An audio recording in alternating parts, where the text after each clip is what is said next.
വൈകുന്നേരം കമ്പനിയിൽ നിന്നും പതിവ് നേരത്തെയാണ് സുധീഷ് മടങ്ങി വന്നു കയറിയപ്പോൾ തന്നെ ഹാളിലെ കാഴ്ച കണ്ട് സുധീഷ് ഞെട്ടിത്തരിച്ചു.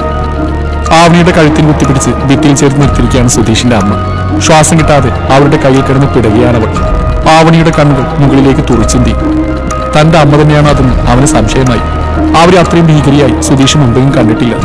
എന്തെങ്കിലും ഉടനെ ചെയ്തില്ലെങ്കിൽ ശ്വാസം കിട്ടാതെ അവൾ പെടുന്നു മരിക്കുന്നതെന്ന് തോന്നി. അമ്മേ! സുധീഷ് വിളിച്ചു. ഗീത പെട്ടെന്ന് ഞെട്ടി പിന്തിരിഞ്ഞു. മകനെ കണ്ട് അവർ നടുങ്ങി. ആവണിയുടെ കഴുത്തിൽ പിടിയായിരുന്നു. അവൾ നിലത്തേക്ക് ഉഴഞ്ഞു വീണു. പെട്ടെന്ന് സുധീഷ് ഓടിച്ചെന്ന് അവളെ തന്റെ കൈകളിൽ താങ്ങി. ആവണി, ആവണി! അവൻ അവളെ കുലുക്കി വിളിച്ചു. ആവണി ആയാസപ്പെട്ട് ശ്വാസം വലിച്ചെടുക്കാൻ ശ്രമിച്ചു. അവളെ സോഫയിലേക്ക് എടുത്തിട്ട് അവൻ കിച്ചണിൽ പോയി ഗ്ലാസ് വെള്ളമെടുത്ത് കൊണ്ടുവന്ന് ആവണി കൊടുത്തു. ആർത്തിയോടെ അവൾ വെള്ളം മുഴുവൻ കുടിച്ചു. സുധീഷ് അമ്മക്ക് നേരെ തിരിഞ്ഞു. കള്ളത്തരം പിടിക്കപ്പെട്ട പോലെ അവരൊന്നുമില്ലാ നിന്നു. നിങ്ങൾക്കെന്താ പ്രാന്ത് പിടിച്ചോ? മോനെ, അമ്മയോട് ഇങ്ങനെയൊന്നും പറയില്ലേ. ഇനി ഞാൻ നിങ്ങളോടെന്താ പറയേണ്ടത്? നാളുണ്ട് നിങ്ങൾക്ക് ആ പാവത്തിനെ കൊല്ലാതെ ചെയ്യാൻ. മോനെ വേണ്ട, ഇനി എന്നങ്ങനെ വിളിക്കണ്ട. നിങ്ങളുടെ വായിക്കലൊന്നും ജയിച്ചു പോയല്ലോന്നോർത്ത് എനിക്ക് തന്നെ ലജ്ജ തോന്നുക. നിങ്ങളുടെ ഈ വൃത്തിയുടെ സ്വഭാവം തന്നെ എനിക്കും കിട്ടി. അതിൽ ഞാനും ഒരുപാട് ഖേദിക്കുന്നു. പഴയ പ്രതികാര കഥയും പറഞ്ഞ് പാവത്തിനെ ദ്രോഹിക്കാൻ നിങ്ങൾക്ക് എങ്ങനെ മനസ്സ് വന്നു? എന്ത് പ്രതികാരം? ഞെട്ടലോടെ ഗീത ചോദിച്ചു. ഇനിയൊന്നും ഒളിക്കാൻ ശ്രമിക്കണ്ട. ആവണി പറഞ്ഞാനെല്ലാം അറിഞ്ഞു. എന്റെ അമ്മക്ക് ഇങ്ങനെ വൃത്തിയിട്ട മുകളുള്ളത് ഞാൻ അറിഞ്ഞിരുന്നില്ല. ഇപ്പൊ നേരിട്ട് കൺമുമ്പിൽ കണ്ടപ്പോൾ ബോധ്യായി.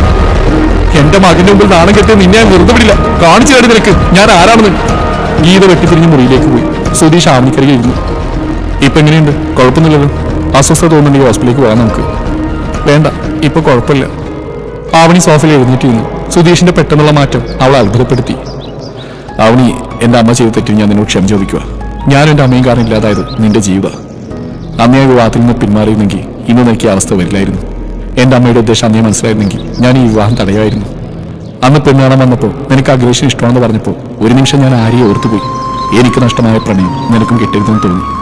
എന്നോട് തെറ്റും ചെയ്യാത്ത നിന്നെ ഞാൻ മനഃപൂർവ്വം ദ്രോഹിക്കുന്ന പ്രവണതയായിപ്പോയി. ഇതുവരെ ഞാൻ ചെയ്ത തെറ്റ് ഉൾക്കൊള്ളാൻ എന്റെ മനസ്സാക്ഷി എന്നെ അനുവദിച്ചിരുന്നില്ല. എന്നാൽ ഇന്ന് ആവണിയോടെല്ലാം തുറന്നു പറഞ്ഞപ്പോൾ എന്നോട് നീ പൊട്ടിത്തെറിച്ച് റൂമിൽ നിന്ന് ഇറങ്ങിപ്പോയില്ലേ? നീ പറഞ്ഞില്ലേ ഞാൻ അമ്മയും കൂടി നിന്റെ ജീവൻ നശിപ്പിച്ച് കളഞ്ഞുവെന്ന്? ആലോചിച്ചപ്പോൾ എനിക്ക് മനസ്സിലായി നീ പറഞ്ഞാൽ ശരിയെന്ന്. തെറ്റാ ഞാൻ നിന്നോട് ചെയ്ത്. കൂടെ ഉണ്ടായിരുന്നപ്പോൾ ആരെയും നന്നായി നോക്കിയിരുന്നെങ്കിൽ അവൾ എന്നെ ഉപേക്ഷിച്ച് പോയില്ലായിരുന്നു. തെറ്റുകാരൻ ഞാൻ തന്നെയാണ് ആവണി. ഞാനും എൻ്റെ അമ്മയും ചെയ്ത തെറ്റിന് നിന്നോട് ഞാൻ ക്ഷമ ചോദിക്കുക. ആവണി ഒന്നും മിണ്ടാതെ എല്ലാം കേട്ടിരുന്നു. ഒടുവിൽ അവൾ പറഞ്ഞു, പണ്ടേ നിങ്ങൾ നിങ്ങളുടെ തെറ്റ് മനസ്സിലാക്കിയിരുന്നെങ്കിൽ ഇന്ന് എനിക്ക് ഈ ഗതി വരുമായിരുന്നു. എന്റെ ജീവിതം എനിക്ക് നഷ്ടപ്പെടില്ലായിരുന്നു. ആര്യയെ സ്വന്തമാക്കാൻ കഴിയാതെ പോയത് സ്വന്തം തെറ്റുകൊണ്ടല്ലേ? സുധിയേട്ടനെ സ്വന്തമാക്കാൻ കഴിയാത്ത മറ്റുള്ളവരും സ്വന്തമാക്കാൻ പാടില്ലെന്ന് വാശി പിടിക്കുന്നതിൽ എന്ത് ലോജിക്കാണുള്ളത്? നിങ്ങളുടെ പ്രാന്തൻ ചിന്തകൾ തകർത്തത് എന്റെ ജീവിതമായിരുന്നു. ഒരു 8 വർഷം നടത്തിയതുകൊണ്ട് എനിക്ക് നഷ്ടമായി തിരിച്ചറിയാൻ നിങ്ങൾക്ക് കഴിയും. നിന്റെ ചോദ്യങ്ങൾക്കൊന്നും മറുപടി തരാൻ എനിക്ക് കഴിയുന്നില്ല. എന്റെ കയ്യിൽ അതിനുള്ള ഉത്തരമില്ല. എന്തായാലും നഷ്ടം എനിക്ക് മാത്രമാണല്ലോ. സുധീഷ് പിന്നെയൊന്നും പറഞ്ഞില്ല. ആവണി എഴുന്നേറ്റ് കിച്ചണിലേക്ക് നടന്നു. രാത്രിയേക്കുള്ള ഭക്ഷണമെല്ലാം തയ്യാറാക്കി വെച്ച ശേഷം ആവണി കുളിക്കാനായി മുകളിലേക്ക് പോയി. അവൾ ചെല്ലുമ്പോൾ സുധീഷ് ബാൽക്കണിയിൽ സിഗരറ്റ് വലിച്ചിരിക്കുകയായിരുന്നു. അവന്റെ ഇരിപ്പുണ്ടപ്പോൾ തന്നെ അവൾക്ക് മനസ്സിലായി സുധീഷ് മറ്റേതോ ലോകത്താണെന്ന്. ആവണിക്ക് അവനോട് എന്തെന്നില്ലാത്ത സഹതാപം തോന്നി. അവൾ ഡ്രസ്സ് എടുക്കാനായി അലമാര വന്നപ്പോൾ ആദ്യം കണ്ണിൽപ്പെട്ടത് ഇളം പച്ച നിറത്തുള്ള കോട്ടൺ സാരിയാണ്. കുളി കഴിഞ്ഞ് ഇളം പച്ച സാരി എടുത്തു വരുന്ന ആവണിയെ കണ്ടപ്പോൾ ഒരു നിമിഷം സുധീഷിന് തോന്നി അത് ആര്യാണെന്ന്. അവൻ കണ്ണിമോട്ടാതെ അവളെ തന്നെ നോക്കിയിരുന്നു. സുധീഷ് പതിയെ കസേരയിൽ നിന്ന് എഴുന്നേറ്റ് അവൾക്കടുത്തേക്ക് നടന്നു. അപ്പോൾ അവന്റെ മനസ്സിൽ നിറഞ്ഞു നിന്നത് ആര്യ മാത്രമായിരുന്നു. ഒരിക്കൽ ഇതുപോലുള്ള പച്ച സാരി എടുത്ത് ആര്യ ഓഫീസിലേക്ക് വന്നു അവൻ ഓർത്തു. സുധീഷിന് ഏറ്റവും ഇഷ്ടപ്പെട്ട നിറമാണ് ഇളം പച്ച. നിലക്കണ്ണാടിൽ നോക്കി തല തോർത്തുകയായിരുന്ന ആവണി തന്റെ ആര്യാണോ നിൽക്കുന്നതെന്ന് സുധീഷിന് തോന്നി. യാന്ത്രികമായി സുധീഷിന്റെ കാലുകൾ അവൾക്ക് നേരെ ചുവടുകൾ വെച്ചു. പെട്ടെന്നാണ് അവന്റെ കയ്യിൽ നിന്ന് ഫോൺ റിങ് ചെയ്തത്. സുധീഷ് ഞെട്ടിപ്പിടിഞ്ഞ് ഫോണിലേക്ക് നോക്കി. ഡിസ്പ്ലേയിൽ ആര്യയുടെ പേര് കണ്ടത് അവൻ വേഗം കോൾ എടുത്തുകൊണ്ട് തിരിച്ച് ബാൽക്കണിയിലേക്ക് നടന്നു. ഹലോ ആര്യ. സുധിയേട്ടാ സുഖല്ലേ? അവളുടെ സ്വരം അവന്റെ കാതുകളിൽ പ്രതിധ്വനിച്ചു. നിനക്ക് സുഖല്ലേ? അതറിഞ്ഞാൽ മതി. എനിക്ക് സുഖം. പിന്നെ ഞാൻ ഇന്നലെ നാട്ടിലെത്തി കേട്ടോ. ആണോ? വിശ്വാസം വരാതെ ചോദിച്ചു. അതെ, ഞാനിപ്പോൾ 6 മാസം പ്രഗ്നന്റാ. ഹെൽത്ത് കുറച്ച് വീക്കായതുകൊണ്ട് ജോലി റിസൈൻ ചെയ്ത് നാട്ടിലേക്ക് പോന്നു. നെഞ്ചിൽ കത്തി കുത്തിയിറക്കിയ പോലെ തോന്നി അവന്. ആര്യ, നിന്നെ ഞാൻ ഒരുപാട് മിസ് ചെയ്യുന്നു. നിനക്കെന്നെ മറന്ന് വേറെ ജീവിതമായിട്ട് ഇത്ര പെട്ടെന്ന് പൊരുത്തപ്പെടാൻ എങ്ങനെ കഴിഞ്ഞു? സുധിയേട്ടാ, പഴയതൊന്ന് ഓർപ്പിക്കാനല്ല ഞാൻ വിളിച്ചത്. ഏട്ടന്റെ ജീവിതത്തിൽ ഇപ്പോൾ മറ്റൊരു പെൺകുട്ടി കടന്നു വന്നു കഴിഞ്ഞു. ഇനി അവളെ അറിയിക്കാതെ സ്നേഹിക്കാൻ ശ്രമിക്കുക. എൻ്റെ ഈ ലൈഫിൽ ഞാൻ ഒരുപാട് ഹാപ്പിയാണ്. അതുപോലെ സുധിയേട്ടന് സന്തോഷത്തോടെ കുടുംബം കുട്ടികളായിട്ട് കഴിയുന്ന എനിക്ക് കാണണം. അത് പറയാൻ വേണ്ടിയിട്ടാണ് ഞാൻ വിളിച്ചത്. ഇനി ഞാൻ വിളിക്കില്ല. എന്നോട് സംസാരിക്കുന്ന ഓരോ നിമിഷം സുധിയേട്ട അവളിൽ നിന്ന് അകന്നു പോവുകയാണ് ചെയ്യുന്നു. അവൾ നല്ലൊരു കുട്ടിയാണ്. ഇനിയെങ്കിലും പഴയതൊക്കെ മറന്ന് അവളെ സ്നേഹിക്കാൻ ശ്രമിക്കുക. സുധീഷിന്റെ മറുപടി കാത്തു നിൽക്കാതെ ആര്യ ഫോൺ കട്ട് ചെയ്തു. ഫോൺ പിടിച്ച് അല്പനേരം സുധീഷ് അങ്ങനെ നിന്നു. സുധിയേട്ടാ. തൊട്ടു പിന്നിൽ ആവണിയുടെ ശബ്ദം കേട്ടപ്പോൾ അവൻ തിരിഞ്ഞു നോക്കി. എന്താ ആവണി? അത്തായം കഴിക്കാൻ താഴേക്ക് വന്നോളൂ. ആ ഞാൻ വരാം, നീ പോയി എല്ലാം എടുത്തു നോക്ക്, അപ്പോഴേക്കും ഞാൻ വരാം. സാരിത്തുമ്പ് മടക്കി ഏഴി കുത്തിക്കൊണ്ട് ആവണി താഴേക്ക് പോയി. ആവണിയോട് ചെയ്തു പോയ ചതിയോർത്ത് അവന് വല്ലാത്ത കുറ്റബോധം തോന്നി. സുധീഷിന്റെ ഉള്ളിൽ നീറിപ്പ് വന്നു.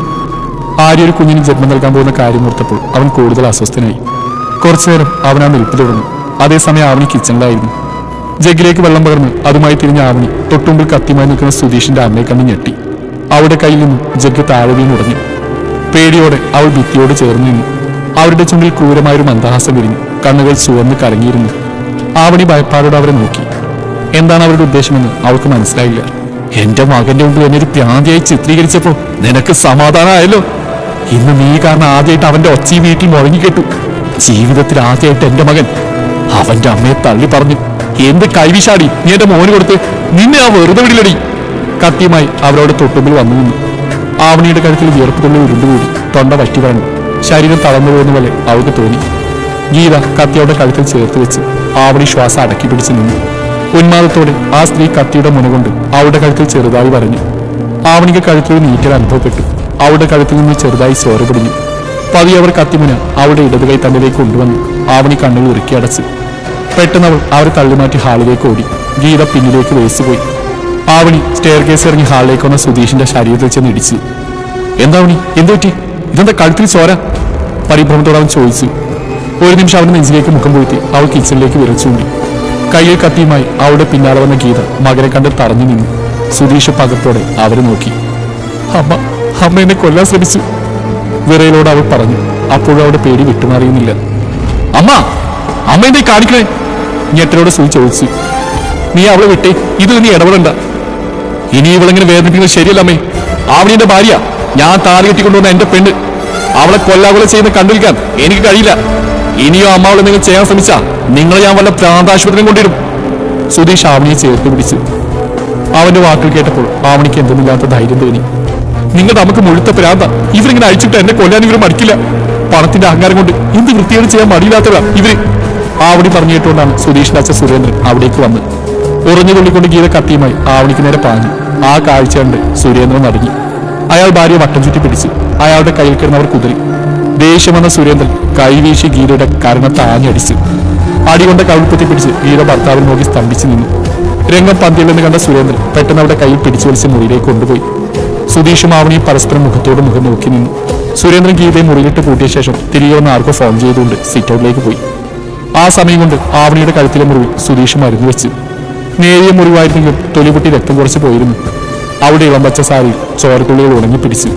പഞ്ഞി ഡെറ്റോളിൽ മുക്കി അവളുടെ കഴുത്തിലെ മുറിവ് വൃത്തിയാക്കിയ ശേഷം സുധീഷ് മരുന്ന് വെച്ചു കൊടുത്തു. ആവണിക്ക് ചെറിയൊരു നീറ്റൽ അനുഭവപ്പെട്ടു. സംസാരം അവസാനിപ്പിച്ച് അകത്തേക്ക് വന്ന സുരേന്ദ്രൻ ആവണിയുടെ അടുത്ത് വന്നിരുന്നു. മോളെ, അരിവോടെ അയാൾ വിളിച്ചു. അച്ഛ. ആവണി ആളെ ഉറ്റുനോക്കി. അവൾക്ക് വേണ്ടി മോളോട് ഞാൻ മാപ്പ് ചോദിക്കുക. ഗീത ഇത്രയും പ്രശ്നം ഉണ്ടാക്കുന്ന ഒരിക്കലും വിചാരിച്ചതല്ല. അമ്മ എന്നോട് ചെയ്ത തെറ്റിന് അച്ഛനെതിരെ മാപ്പ് പറയുന്നു. ക്ഷമ ചോദിക്കേണ്ട അവരല്ലേ. ആദ്യം എന്റെ അച്ഛനെ കിടത്തി, ഇപ്പൊ അവരെന്റെ ജീവൻ നശിപ്പിച്ചു. ഒന്നും പറയാനായിട്ട് ദേഹോപദ്രവം തുടങ്ങി. അവർക്കെന്താ പ്രാന്താണോ അച്ഛ? കലിയടങ്ങാതെ അവൻ ചോദിച്ചു. അതേ മോളെ, മോള് പറഞ്ഞു ശരിയാ. ഗീത അവൾ കുറച്ചു വർഷങ്ങളായി ഡോക്ടർ തോമസിന്റെ ചികിത്സയിലായിരുന്നു ഭ്രാന്തിന്. ഞാൻ അവളെ വിവാഹം കഴിക്കുന്ന സമയത്തും ഗീത ചികിത്സയിലായിരുന്നു. എല്ലാം അറിഞ്ഞുകൊണ്ടാ ഞാൻ അവളെ വിവാഹം ചെയ്തു.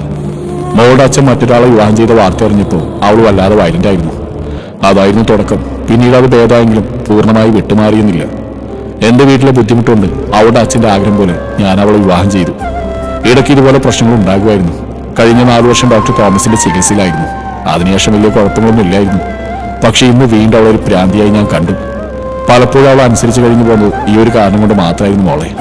സ്വന്തം മകൻ ഒരിക്കലും തന്റെ അമ്മയൊരു പ്രാന്തിയാണെന്ന സത്യം അറിയാതിരിക്കാണ് ആരെയും ഒന്നും അറിയിക്കാതെ ഇത്രയും കാലം കൊണ്ടുപോയത്. പക്ഷേ ഇനിയും ഇത് തുടർന്ന് ഒരുപക്ഷെ അവളുടെ ഉള്ളിലെ പ്രാന്തം ചെയ്ത് മോളെ കൊല്ലാൻ വരെ മടിക്കില്ല. അതുകൊണ്ടാണ് നിങ്ങളോട് ഞാനിത് തുറന്നു പറഞ്ഞത്. നാളെ തന്നെ ഗീതയെ ഹോസ്പിറ്റലിലേക്ക് ഷിഫ്റ്റ് ചെയ്യാൻ ഡോക്ടർ പറഞ്ഞു. അത് തന്നെയാണ് അച്ഛാ വേണ്ടത്. എനിക്ക് അവരുടെ ഒരു സഹതാപം തോന്നുന്നില്ല. അവരുടെ സമനിലെത്തി പ്രാന്ത് വന്നെങ്കിൽ അത് അവരുടെ കുഴപ്പമുണ്ടല്ലേ. ഇനിയെങ്കിലും പൂട്ടിയെന്ന അച്ഛ ഒരു സഹതാപം അവർ അറിയിക്കുന്നില്ല. പണത്തിന്റെ അഹങ്കാരം അവർക്ക്. നാളെ തന്നെ അവരെ ഹോസ്പിറ്റലിലേക്ക് മാറ്റുന്നതല്ലേ. ഇല്ലെങ്കിൽ പ്രാന്തുമുത്തിന്റെ കഴുത്തിൽ കത്തിവെക്കാനും അവർ മടിക്കില്ല. ഉള്ളിൽ നിറഞ്ഞു പൊന്തിയ ദേഷ്യത്തോട് അവൾ പറഞ്ഞു. എല്ലാം കേട്ട് ഒന്നും മിണ്ടാതെ നിലത്തേക്ക് മിഴികളൂന്നി സുധീഷ് ഇരുന്നു. എന്തു പറയണമെന്ന് അവനറിയില്ലായിരുന്നു. ആ രാത്രി ആരും ഉറങ്ങിയതേയില്ല. പിറ്റേന്ന് രാവിലെ തന്നെ സുധീഷിന്റെ അമ്മയെ ഹോസ്പിറ്റലിലേക്ക് മാറ്റി. അതോടെ ആവണിക്ക് തെളിയ സമാധാനമായി. അത്രയേറെ അവൾ അവർ വെറുത്തുപോയിരുന്നു. ദിവസങ്ങൾ ഒന്നായി കടന്നുപോയിക്കൊണ്ടിരുന്നു. സുരേന്ദ്രൻ ഹോസ്പിറ്റൽ ഭാര്യകൾ കൂട്ടിയിരുന്നു. ഒരു വീട്ടിൽ 2 അപരിചിതരെ പോലെ അവർ കഴിഞ്ഞു. അച്ഛനും കൂടി വീട്ടിലില്ലാതായപ്പോൾ ആവണി താഴത്തെ റൂമിലും സുധീഷ് മുകളിലും കഴിഞ്ഞു. ഓരോ ദിവസങ്ങൾ കഴിയുന്തോറും അവരുടെ ഇടയിൽ അകലം കൂടിക്കൂടി വന്നു. ഒരു വേള ആവണിയോട് താൻ അടുത്തു പോകുമെന്നുള്ള പേടികൊണ്ട് സുധീഷ് അവളെ തീർത്തും അവഗണിച്ചു. അവളും അവളുടേതായ ലോകത്ത് ഒതുങ്ങിക്കൂടി. എന്നിരുന്നാലും സുധിയുടെ കാര്യങ്ങൾ ഒരു മുടക്കം കൂടാതെ അവൾ ചെയ്തു പോന്നു. ഒരു ദിവസം രാവിലെ പതിപോലെ സുധീഷ് കമ്പനിയിലേക്ക് പോയി. വീട്ടുജോലികളെല്ലാം തീർത്ത ശേഷം ആവണി ചേതമ്പകത്തിന്റെ വണ്ണിന്ദ്രകൾ പുസ്തകം വായിച്ചുകൊണ്ടിരിക്കുമ്പോഴാണ് കോളിംഗ് ബെല്ല് ശബ്ദിച്ചത്. വായിച്ചുകൊണ്ടിരുന്ന പുസ്തകം അടയാളം വെച്ച് മടക്കിയ ശേഷം അവൾ ചെന്ന് ഡോർ തുറന്നു. ആഗതനെ കണ്ടതും ആവണിയും ഞെട്ടി. മുന്നിൽ നിറഞ്ഞ ചിരിയോടെ പോലീസ് യൂണിഫോമിൽ നിൽക്കുന്ന അഖിലേഷിനെ അവൾ ഉറ്റുനോക്കി. അഖിലേഷ് ഏട്ടാ, അവളുടെ ചുണ്ടുകൾ മന്ത്രിച്ചു. ഞാൻ അകത്തേക്ക് വന്നോട്ടെ ആവണി. പെട്ടെന്ന് അവൾ വഴിയൊഴിഞ്ഞു കൊടുത്തു. അഖിലേഷ് അകത്തേക്ക് കയറി. അവരെ നോക്കി നിൽക്കെ പതി അവളുടെ കണ്ണുകൾ നിറഞ്ഞു വന്നു. സർവ്വവും മറന്ന് അവൾ ഓടിച്ചെന്ന് അവനെ കെട്ടിപ്പിടിച്ച് പൊട്ടിക്കരഞ്ഞു. അഖിലേഷ് ആവണിയെ തന്റെ മാറോട് ചേർത്ത് പിടിച്ച് അവന്റെ കണ്ണുകൾ നിറഞ്ഞു തുളുമ്പി. ഇതെല്ലാം കണ്ട് പുറത്ത് മറ്റൊരാൾ നിൽക്കുന്നത് ഇരുവരും അറിഞ്ഞില്ല.